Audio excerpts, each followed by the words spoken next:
The Asics Megablast versus the Adidas Evo SL, two of the best performance trainers of the year. How do you choose which one is right for you?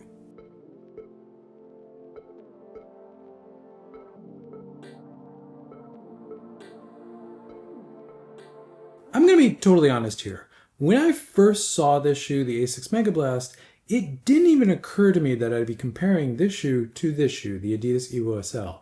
It just didn't register to me. This just seemed like a max cushion trainer, and this seemed like a performance trainer.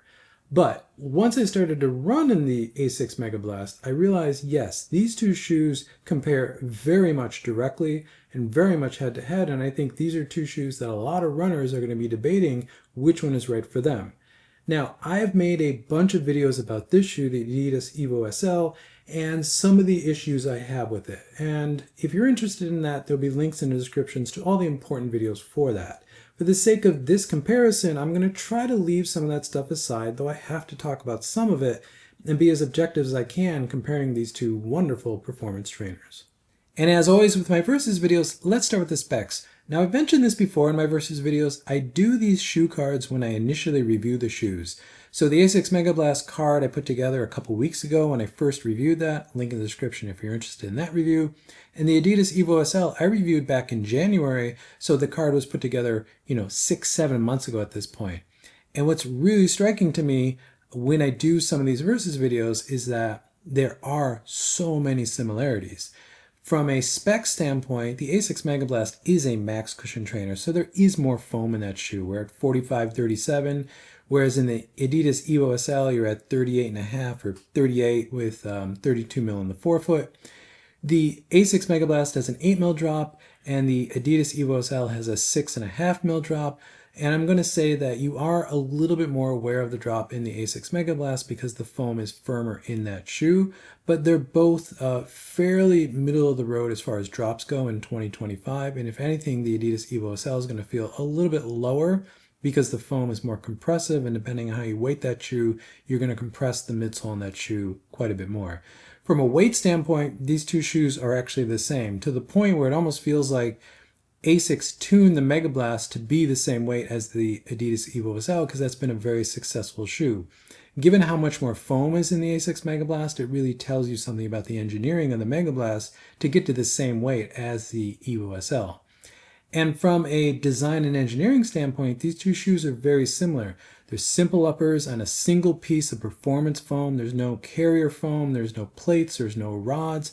Though the Adidas Evo SL does have a midfoot shank in it, but that's not a propulsive element. That's there to control the torsional twist of the shoe. So it's not helping you with forward momentum. It's just keeping the shoe more balanced under your foot. And I think from a class standpoint, these are both very interesting and state-of-the-art in 2025 as far as non-plated performance trainers. And the last part of these shoe cards are the ride profile graphic that I put together.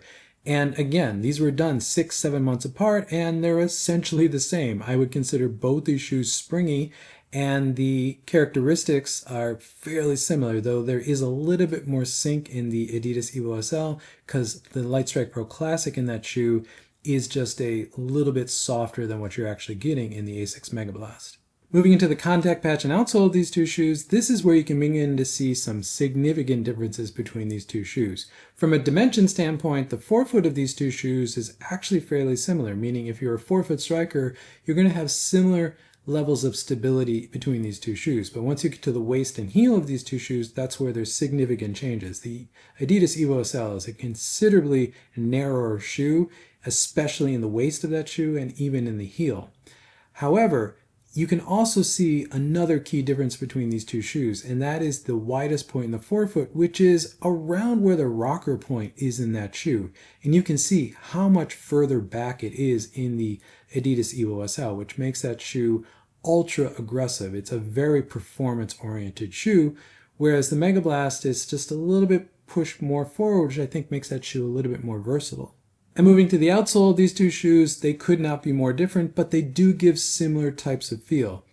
On the Asics Megablast, we have the very classic blast from Asics outsole, meaning there's a ton of exposed foam with just a minimal amount of rubber, really where you need it. In fact, the Megablast probably has the most minimal amount of rubber that we've seen on any blast shoe, but it works extremely well. It's a very grippy shoe. The new FF Turbo Squared foam from Asics is turning out to be very durable.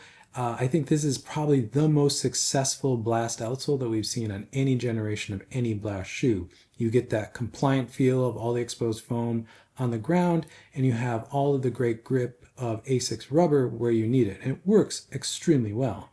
On the Adidas Evo SL, this is essentially the outsole that was on the Adios Pro 3 from last generation. Big piece of continental rubber in the forefoot with 2 pieces in the heel. Great road outsole. Anything beyond road, it's not the best and it's not the most durable. If you're running a lot on dirt roads, gravel roads, this outsole will get pretty torn up. Even though Lightstrike Pro is a very durable foam, there's only so much it can do here, and there isn't a lot of protection for all this exposed foam.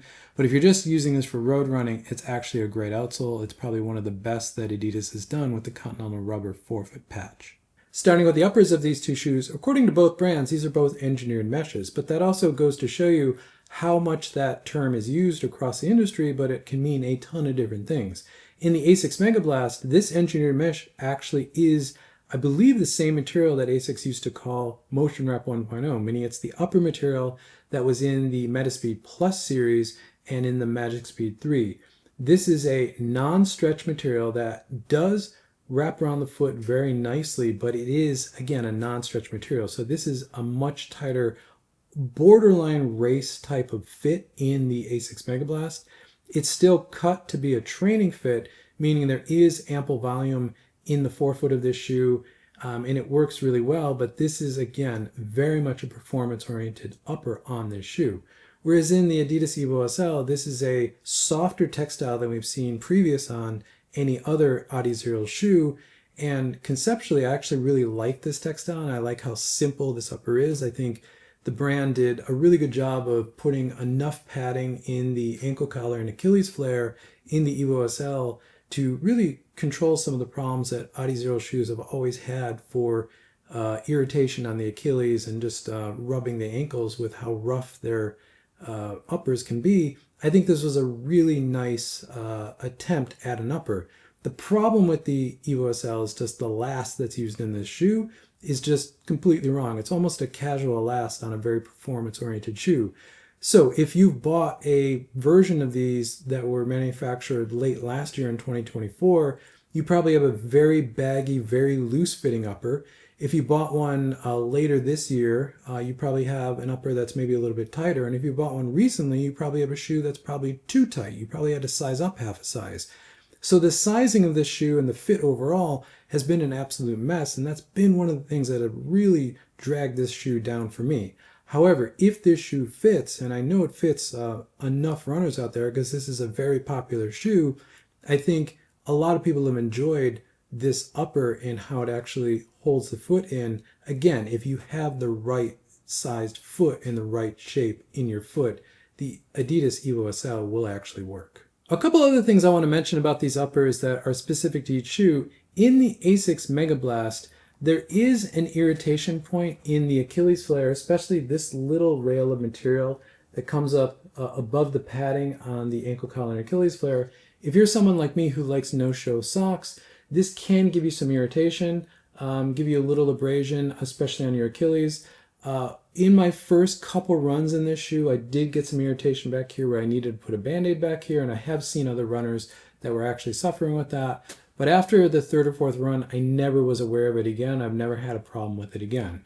On the Evo SL, the problem that people have with this shoe, even if they like the fit of the shoe, is the tongue. The tongue in this shoe, and you can kind of see it here, it's actually a little too short and it's non-gusseted, so it actually will move around when you're running. For some runners, especially if you have a really baggy fit, which is common for some versions of this shoe, or it's hard to get in place. So I think the tongue on the Evo SL, again, if the fit works for you, the tongue still probably could be problematic. Whereas in the Asics Megablast, I think that little material that's in the ankle pull and around the Achilles flare could be problematic for some runners. Moving to sizing and fit of these two shoes, there's a lot of complexity here. Now, both the shoes that I'm holding are US men's size 9, which means I went true to size with both these shoes. Now, in the Asics Megablast, US men's size 9 true to size gives me nearly the perfect fit. This is one of the best fitting shoes I've had on my foot in the past 10 years of running. For a performance trainer that has really great lockdown, very compliant but still tighter around the foot than a true training fit, enough volume in the toe box where it's not crushing my toes. I have very sensitive big toenails from just years of toenail trauma. So any kind of rubbing of the toe bumper or the material on my toe gives me problems. I've had none of that in here, but still the toe box volume isn't too much in this shoe where it's baggy. As I said, the lockdown is great. Besides that one problem I mentioned back here that really goes away once the shoe breaks in, this fit is great. Heel lockdown's great. The tongue works, though it is very thin, but it protects from lace bite. This is nearly the perfect fit. However, if you have a wide foot, this is not a wide shoe, and this material, as I've mentioned, is a non-stretch material. So you're not going to get any more room in this shoe. Now, given that this is a performance model from Asics, I do not expect there to be a wide version of this shoe. So it's going to be iffy if you actually have a wide foot. Maybe your only option is going to be able to size up half a size in this shoe, but even then you might not get enough volume. However, if we move to the Adidas Evo SL, the sizing and fit of this shoe is just kind of a mess, and I have made countless videos about the problems with the sizing and fit of this shoe. So it's really hard to actually recommend how to actually size this shoe. Now, this is a pair that I bought in January, so this shoe was actually produced at the end of last year, end of 2024, which means that this shoe has a very loose, very baggy fit, especially at the base of the eyelet chain and into the toe box, meaning it gives you a very sloppy, poor lockdown, just doesn't work. The other problem with this shoe is the toe box taper in it, especially on the medial side. It's very sharp, so it's gonna probably press your big toe inward, which is something I really don't like. It's not toenail issues, it's actually just going to push your entire toe in, creates a hot spot right here, which will turn into a fairly bad blister. If you have bought this shoe more recently, chances are you probably had to size up half a size in it because the newer produced models of this shoe are actually much smaller with a much tighter fit, almost too tight of a fit. So that's the biggest problem with the Adidas Evo SL, besides the goofy marketing, is the inconsistency in the fit of this shoe. So I really can't recommend the right size or whether to go true to size or size up or down in this shoe. You really need to go try it on when you actually buy one of these shoes. Let's talk about the midsole of these two shoes because I think that's one of the selling points is the foam that's in either one of these shoes. In the Asics Megablast, you have a new foam from Asics called FF Turbo Squared. It's an ATPU based training foam. It's a new foam Asics developed specifically for performance training, meaning it sits one level up over FF Blast, whatever variant of FF Blast, but it sits below the current race superfoam of FF Leap from Asics. Whereas in the Adidas Evo SL, this is Lightstrike Pro, what I call classic. This is the older, firmer Lightstrike Pro. This is the one we've seen for many years now, and it's actually quite a beloved foam. Now, from a performance standpoint, these two foams actually run somewhat similar. They both have similar resilience, so I'm going to say the resilience in the Asics Megablast is a little bit lower because this is a specifically designed and developed formula for training, so the energy return is a little lower, which is what you would expect in a training foam. Whereas in the Adidas Evo SL, because this is Lightstrike Pro from their race shoes, this foam is very resilient, very bouncy, very dynamic, almost too dynamic. This is a shoe that feels like it can go everywhere all at once, which is part of the fun, but is also part of why this shoe may be a little bit too much for some runners. As far as stability between these two shoes, the FF Turbo Squared foam in the Asics Megablast is a little bit firmer than what you actually have in Lightstrike Pro over here in the Adidas Evo SL.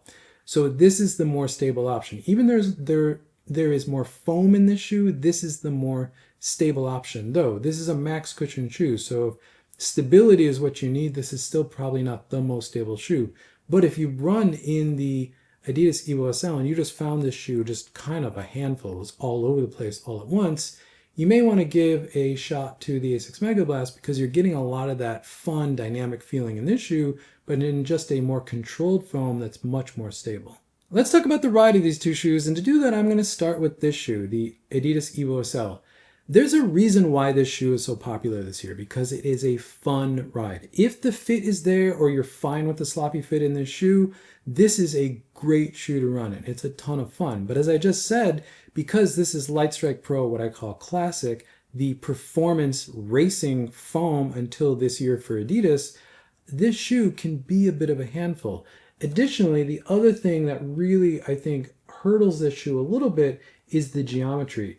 This is an Evo, meaning this geometry, this shoe, the design language of the shoe comes from the Evo 1, which was Adidas's top-end elite level super shoe. We're not even just talking their super shoe, their elite level super shoe. Very aggressive for runners with very good, efficient forms. That's what is actually in this shoe. So for most runners, especially what this shoe is being marketing towards, a little bit more of a casual crossover performance trainer, this geometry is just too much. It's fun for performance running, again, if the fit is there, but for easy running, jogging, casual running, a lot of what this shoe is being marketed as, it's just kind of a mess. And for casual wear, I did try this shoe for a couple weeks as a casual shoe. It's one of the most uncomfortable shoes I've ever had casually because it's just so soft, it's so aggressive, the shoe just wants you up in your toes. It just doesn't work for any of that sort of casual wear, casual jogging, lifestyle running. But for performance training, performance running, especially true tempo running, this is a brilliant shoe. It's super fun, and I think that's what it does really well. So if you look at this shoe as a performance trainer, as a true tempo trainer, or as something that's coming from the Evo 1, this shoe makes a lot of sense. If you're looking at the shoe as a casual crossover, I guess it works for a lot of people because it is so successful and it is a great looking shoe, but I just don't think the geometry and the foam and just the overall lineage of this shoe warrant itself for an easy all-around daily trainer. That's definitely not what this shoe is. But if we go over here to the Asics Megablast, all of the performance and that dynamic ride that the Adidas Evo SL has, this shoe has too, but I think in just a much more usable package. The geometry in this shoe is much more toned down. As I showed in the outsole, the rocker point in this shoe is just pushed forward a little bit. The rocker in the Megablast feels like it's in the front of my ball of my foot, not in front of the ball of my foot, but in the front part of the ball of my foot. Whereas over here on the Evo SL, it feels like it's actually behind the ball of my foot, which means it's super, super aggressive. In the Megablast, it's aggressive enough where I can get up on my toes and do a lot of performance running, but it's also not overly aggressive, whereas a cruiser is a shoe that you want to use for daily training, for easy runs, for jogging, even for casual crossover wear. This is a great option. I think it's a much better geometry. I also think the firmness of this foam, and when I'm saying this foam is firmer, this is not necessarily a firm foam, but it's a much more structured foam than what you're getting on Lightstrike Pro from Adidas, but it's still giving you most of the ride qualities. So you're getting a little bit more stability, you're getting something that's a little bit more controlled, because again, this is a foam that's made for training, so it's going to be better for training purposes, which is going to be everything from recovery easy into max effort type of running, and this shoe will do all that and do it extremely well. Another way of seeing this is with my performance matrix. So if we take the Asics Megablast and the Adidas Evo SL, we put them both on here, this is what we get. As you can see, both these shoes offer a lot of coverage, just that coverage is on opposite ends of the spectrum. However, the sweet spot, which is that red-orange area, really is steady into the threshold. Both these shoes really love that type of pace, where you're getting just into probably your marathon pace into threshold running. They do that exceptionally well.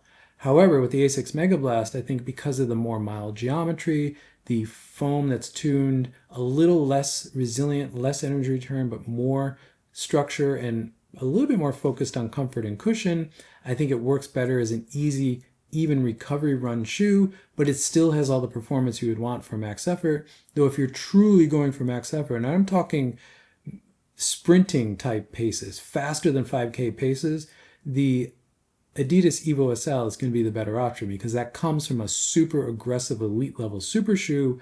It makes sense that that's going to be the better max effort, true kind of sprinting. And I'm talking 1K pace, even 800 meter pace. The Evo SL is going to be the better option there. But again, I think there's better shoes for that type of running than either one of these shoes.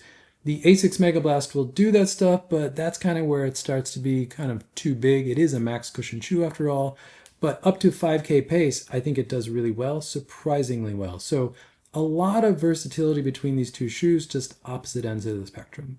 But there's a huge elephant in the room with these shoes. The price of the Asics Megablast is $225 US, whereas the price of the Adidas Evo SL is $150 US. Is the Asics Megablast $75 better than the Evo SL from Adidas? Well, that's going to be down to every runner to determine that value. For me, a runner who doesn't often talk about price on this channel unless there's an issue and isn't overly sensitive to price because I come from cycling. So for this performance tier, the price of these shoes is fairly inexpensive compared to what this performance tier would be over in cycling. And I actually value that quite a bit. It's one of the things I love about running. But the fact that I'm mentioning price of these shoes means that I think the Asics Megablast is priced way too high. This is an outstanding shoe, but is it outstanding enough to be $225? I think that's debatable, especially given that all the other shoes in this category are generally about $40 to $45 cheaper. This shoe really should be priced about $180 US. Whereas with the Adidas Evo SL at $150, Adidas I think did something really great here by pricing this as a daily trainer, putting this level of performance at a daily trainer price. But to achieve that, they actually made this a bit of a parts bin shoe. And I'm not trying to throw shade at this shoe. I think it's actually a really valid design and engineering option that Adidas did to get the price down on this shoe. There's no real new development in the shoe. The design language and the silhouette and the geometry comes directly from the Evo 1. Lightstrike Pro, what I call classic, is an older foam that Adidas has been using for many years. The Continental rubber is something they've been using even longer. The upper textile on this shoe, as I said, I'm sure it comes from another Adidas shoe. And the laces on this shoe are just the standard Adizero laces, which at this point are kind of a meme with how bad they are. Adidas got the price of this shoe to $150 because there's really no new development in this shoe. And again, not throwing shade on this shoe, I think that's actually a really valid strategy. And I think that's allowed this shoe to be as successful as it actually has been. But developing new foams, especially new families of foams, is costly. And I think that's where some of the cost in the Asics Megablast is coming from. But again, I still think this price is too high on this shoe, and it should be at least $25, even $40 cheaper than it actually is.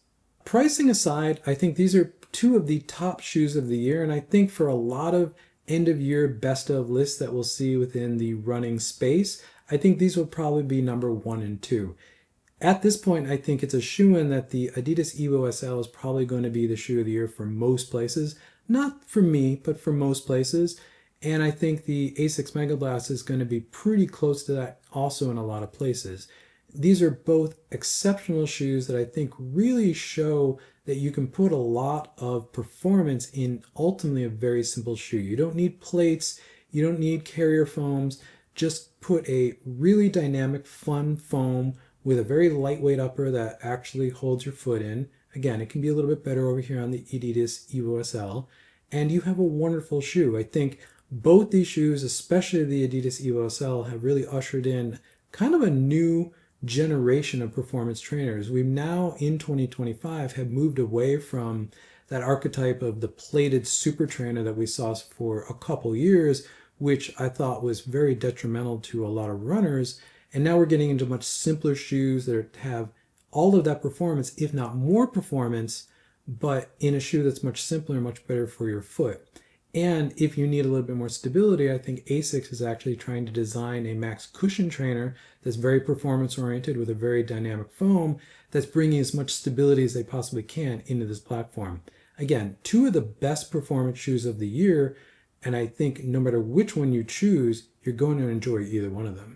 Thank you for making it to the end of the video. If you want to support what I do here, check out sagasurunning.com for merch or click the join button below. Neither one of those options are good for you. Leave a comment, leave a like, because it helps this channel continue to grow, which I always appreciate. And with that, I'll catch you in the next one.